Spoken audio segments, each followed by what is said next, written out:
Olá, boa noite, bem-vindo ao JG que está começando agora. Vem ver os destaques do jornal que preparamos para você hoje. Com o comércio informal restrito na Ponta da Areia, a Defensoria Pública quer uma alternativa para os trabalhadores que não podem mais vender naquela região lá na praia. As praias de São Luís são praias públicas, bens de uso comum do povo, que não podem sofrer restrição ao acesso, levando em consideração a origem social, a cor da pele, a orientação sexual, nenhum critério que tenha natureza discriminatória. As restrições do comércio na região foram adotadas depois dos registros de aglomeração. Mais de 3.800 crianças que nasceram só neste ano no Maranhão não têm o nome do pai no registro de nascimento.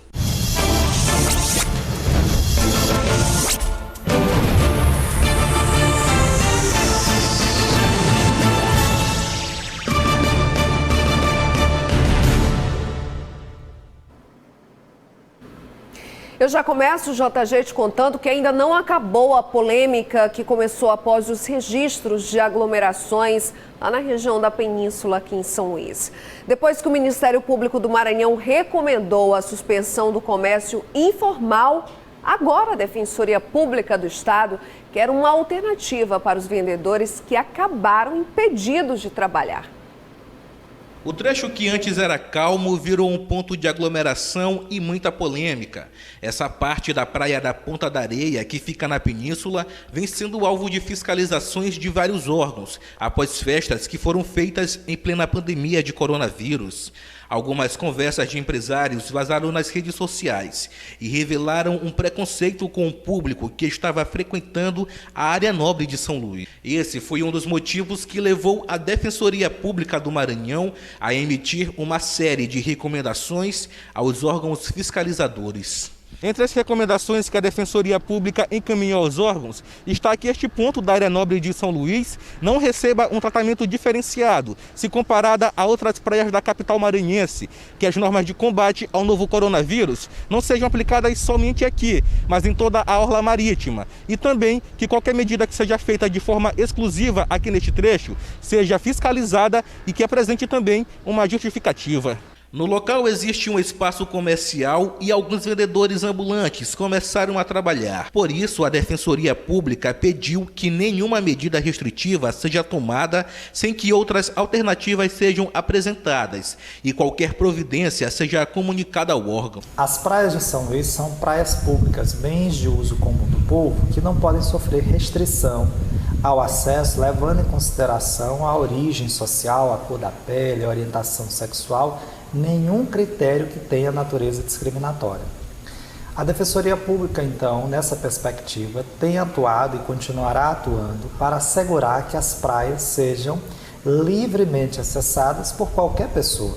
Além da Defensoria, o Ministério Público já havia enviado recomendações para impedir a ocupação das áreas de dunas e assim garantir a vegetação. Além de um rigoroso controle no trânsito, o cadastro dos vendedores informais e que seja garantido um efetivo policial na região. As medidas de prevenção ao coronavírus podem e devem ser adotadas e com as quais nós concordamos. O nosso receio, e contra isso que nós temos atuado, é que essas medidas sejam utilizadas como elemento de justificativa para ações que, na verdade, se revelam ações de segregação social, uma espécie de apartheid brasileiro amaraense, algo absolutamente inaceitável do ponto de vista da nossa Constituição, que tem um Estado democrático de direito que pretende ser livre de qualquer forma de discriminação ou de preconceito. Domingo foi o Dia dos Pais, mas neste ano mais de 3.800 crianças não tiveram como celebrar essa data, pois não houve o reconhecimento de paternidade. Na certidão de nascimento, lá no local onde fica o nome do pai, está em branco. Os dados são da Central Nacional de Informações do Registro Civil. Nos primeiros 6 meses deste ano foram registrados 39.510 nascimentos de crianças maranhenses em cartório de registro civil. Desse total, 3.800 têm apenas o nome de suas mães nas certidões de nascimento, ou seja, quase 10% do total de registros. Os dados são da Central Nacional de Informações do Registro Civil, plataforma de dados administrada pela Arpem Brasil. Existe um provimento de número 16, editado pelo Conselho Nacional de Justiça, que vale para todo o Brasil, e logicamente que nós, cartórios do Estado do Maranhão, estamos atendendo e estamos preparados para que esse serviço possa chegar até a população, aquelas pessoas que necessitam. Então, atualmente, esse tipo de reconhecimento, em que não constou o nome do pai no momento do registro, podem ser feitos em todos os cartórios de registro civil do Estado do Maranhão. Mais do que o nome do pai no registro, esse reconhecimento de paternidade pode ser feito de forma gratuita para assegurar uma série de outros direitos. E isso é fruto de um trabalho nosso que nós já viemos divulgando isso, né? Inclusive nos fóruns de justiça também é divulgado, mas como você disse, é uma maneira muito válida no sentido de desburocratizar e de facilitar o acesso. Ainda é válido ressaltar que esse reconhecimento pode ser feito em qualquer momento da vida da pessoa, até mesmo na fase adulta. Nós usamos, hoje em dia, as mídias sociais, elas têm um poder de chegar até as pessoas muito grande, né? Então, a nossa associação tem usado as mídias sociais e a imprensa, né? Esse trabalho de vocês é muito importante para que isso aconteça. Nós temos tido o apoio da imprensa muito forte e também através das nossas mídias sociais. Aprovado por unanimidade na Assembleia Legislativa o projeto de lei que diminui a pena para os presidiários que lerem a Bíblia. É isso mesmo. Agora o projeto segue para o Executivo. A redução de pena, com base em estímulos religiosos, divide opiniões. O projeto de lei 281 de 2019 é de autoria da deputada estadual Mical Damasceno e prevê a inserção da Bíblia como livro obrigatório. De acordo com a proposta aprovada na Assembleia Legislativa do Maranhão, a remissão pela leitura vai permitir que o preso já condenado reduza 4 dias de pena da condenação a cada leitura de uma obra. O detento poderá ler no máximo 12 livros da Bíblia por ano para conseguir o benefício. Segundo este especialista, a proposta é inconstitucional. Isso porque matérias penais só podem ser avaliadas pelo Congresso Nacional. A Constituição Federal determina que a União tem a competência privativa, o Congresso Nacional tem a competência privativa, em seu artigo 22, inciso 1º da Lei Maior, que cabe exclusivamente ao Congresso Nacional regulamentar matéria penal. E a lei de execução penal é conteúdo do direito penal. Então, essa discussão deveria ser levada ao Congresso Nacional. E até no Congresso Nacional haveria uma polêmica nessa discussão, já que a Bíblia ela tem conteúdo religioso.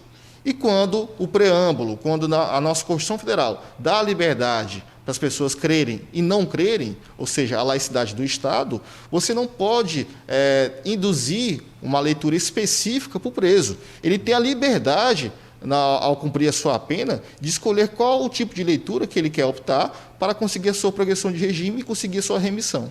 Antes de ser aprovado por unanimidade entre os deputados, o projeto passou por uma rigorosa avaliação na Comissão de Constituição e Justiça. O projeto, agora aprovado, segue para ser sancionado pelo governador do estado.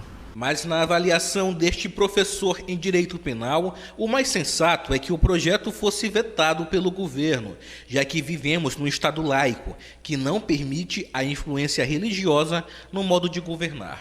Até me surpreende, porque o Congresso Nacional não pauta questões de execução penal, mesmo em tempos de pandemia, mesmo nós reconhecendo uma crise do sistema carcerário, essa discussão tem que ser levada para o Congresso Nacional. E me espanta, mesmo assim, não pode o Estado do Maranhão, a Assembleia Legislativa, querer suprir essa competência da União. Logo depois do intervalo tem Marcos Saldanha aqui no JG em pauta, análise política também, claro, as eleições municipais. O nosso intervalo é bem rápido.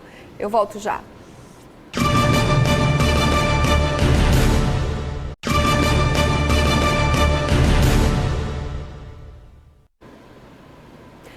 E voltamos já falando sobre política aqui no JG, por isso Marcos Saldanha já está com a gente no estúdio. Marcos, boa noite. Boa noite, Bianca. Boa noite você aí de casa. Bom, Marcos, a gente sabe que ainda não acabou o prazo para formar as alianças partidárias. A gente pode começar falando sobre isso, né? Sobre eleições municipais. Sim.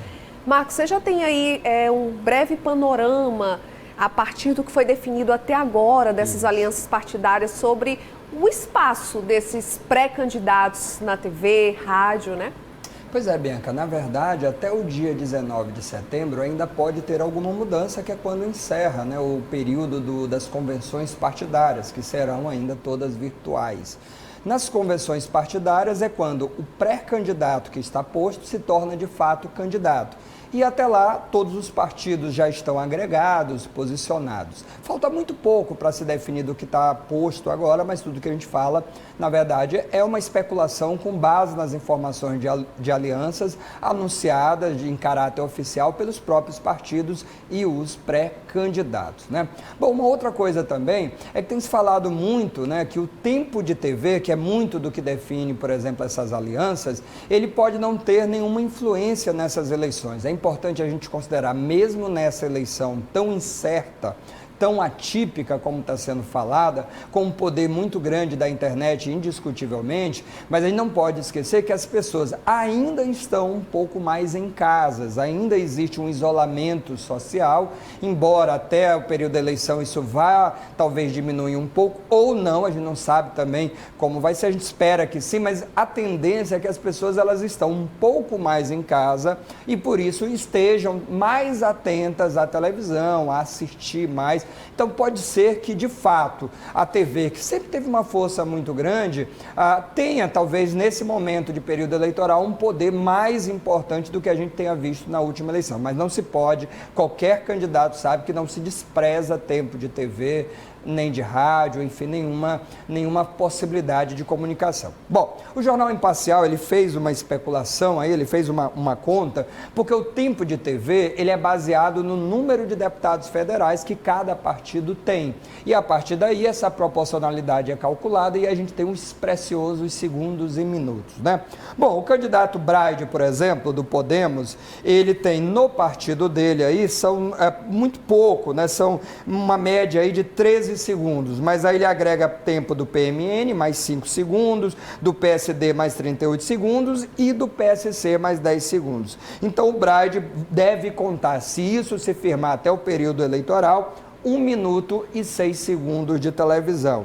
Bom, é muito mais do que ele teve, por exemplo, na campanha passada, que a gente lembra que ele tinha segundos, né? Dava muito mal para dizer, vá na internet olhar o que eu tenho a dizer, né? Então é um tempo maior, mas ainda é pequeno, né? Duarte Júnior, do Republicanos, ele deve contar com aproximadamente 36 segundos, porque por enquanto ele conta, além do partido dele, o PRB, também com o PTC. Então são poucos segundos, né? Não é muita coisa.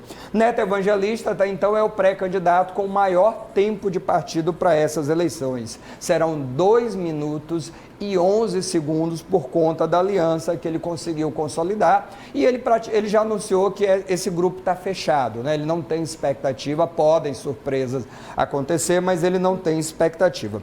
Rubem Júnior, né, o candidato do PCdoB, que tem conseguido um grupo de partidos aí, um número grande, mas são partidos em geral pequenos, com exceção aí do Progressistas, que está trazendo para o partido 41 segundos. Então, ele vai contar com 1 minuto e 9 segundos. Bianca, aí a gente vê como um partido faz a diferença. Você pensar numa aliança com um progressista, ele vem, por exemplo, para o PCdoB trazendo 41 segundos. Isso pode fazer muita diferença em tempo. Quer dizer, é mais do que o Duarte Júnior vai ter em todo o programa dele. Quer dizer, só um partido trazendo.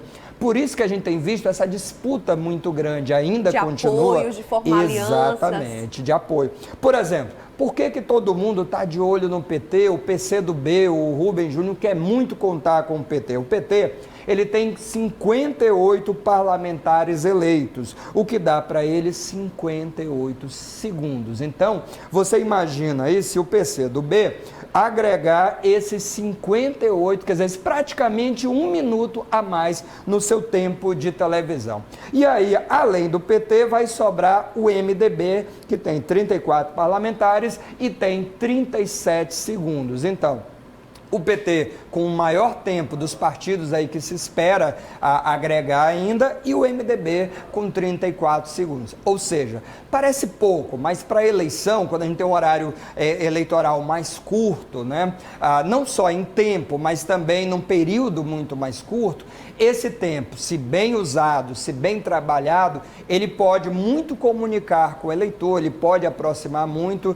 sobretudo quando a gente fala de capital maranhense, né? Então pode fazer toda a diferença. Marcos, eu concordo contigo. A gente sabe que as redes sociais vieram com tudo, a gente viu isso na última eleição presidencial, a importância das redes sociais, mas a gente não pode negar a força da televisão, né?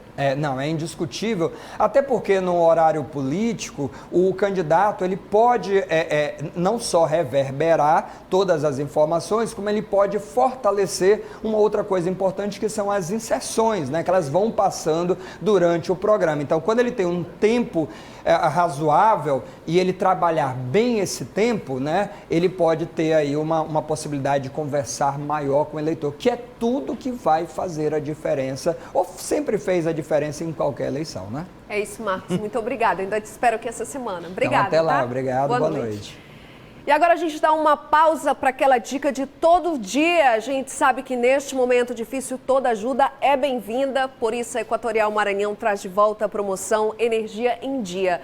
É uma promoção aí pensada para realmente ajudar as pessoas. São sorteios todo mês de um ano de supermercado de R$500. Isso mesmo, um ano de supermercado de R$500 por mês. É uma boa notícia, né? E tem também 2 sorteios mensais de um ano de bônus de R$250 para pagar a sua conta de energia. E ainda tem prêmio extra. 15 casas serão contempladas com R$12 mil para troca de eletrodomésticos e reformas. E no final da promoção tem um sorteio de um carro 0 quilômetro. Eu vou te falar, hein? São prêmios que vêm na hora certa, justo quando todo mundo está precisando. Para participar é muito simples, basta estar em dia com a Equatorial. Pague a sua tarifa de energia elétrica até a data do vencimento. Aí você faz um cadastro no site energiaemdia.equatorialenergia.com.br. Mais do que nunca nesse momento, conte com a energia da Equatorial Maranhão. E chegou a hora do intervalo, eu volto já já.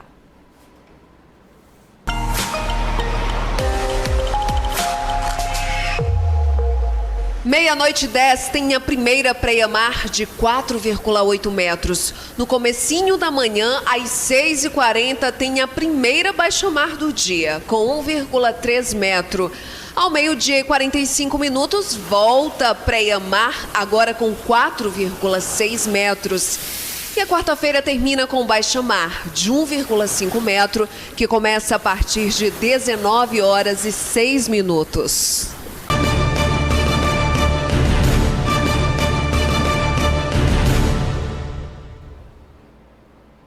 Falar em educação, aprendizado, agora imagina aprender de uma forma bem divertida. Foi assim na primeira competição do Soletrando, realizado entre as adolescentes atendidas na FUNAC, que cumprem medidas socioeducativas. Com 16 anos, cumprindo medida socioeducativa há 2 meses e grávida do segundo filho, essa adolescente conta que sempre teve dificuldades com os estudos, mas que as aulas de língua portuguesa, de forma lúdica e dinâmica, têm ajudado muito, principalmente com o uso das palavras. É difícil porque eu não estava estudando não, eu passei 2 meses sem estudar, porque eu engravidei, aí eu parei, aí eu fiz um ato facional e eu vim para cá. Aí aqui eu estou aprendendo várias coisas. A primeira edição do Soletrando é fruto de uma série de atividades de incentivo à leitura e à escrita, que foram realizadas na única unidade socioeducativa para meninas, jovens e adolescentes de todo o Maranhão. Além de garantir o direito constitucional de acesso à educação, também é uma forma de dar a elas mais um motivo para buscar uma vida diferente ao sair daqui. E aí nós inserimos a oficina Reforçando a Aprendizagem. Dentro dessa oficina foi trabalhado alguns conteúdos básicos de português, matemática, conhecimentos gerais, para que elas não pudessem estar afastadas, né, dessa realidade da sala de aula durante um longo período. Trabalho que ganhou ainda mais força durante a pandemia. Então foi uma estratégia que a equipe utilizou para que as adolescentes não se distanciassem das atividades da escola, da escolarização, que a gente teve uma certa paralisação dos professores. Já na competição, a primeira palavra a ser soletrada pelas adolescentes foi impeachment. E assim, elas foram interagindo até serem definidos primeiro, segundo e terceiro lugar, com direito até a declamação de um cordel feito por uma das adolescentes. Todos têm direito de ir à escola e também de estudar. Temos que ter força de vontade e poder valorizar. É um enorme privilégio agradecer à família do Florescer por nos ajudar a compreender que a vida só pode ser vivida se tiver responsabilidade para aprender.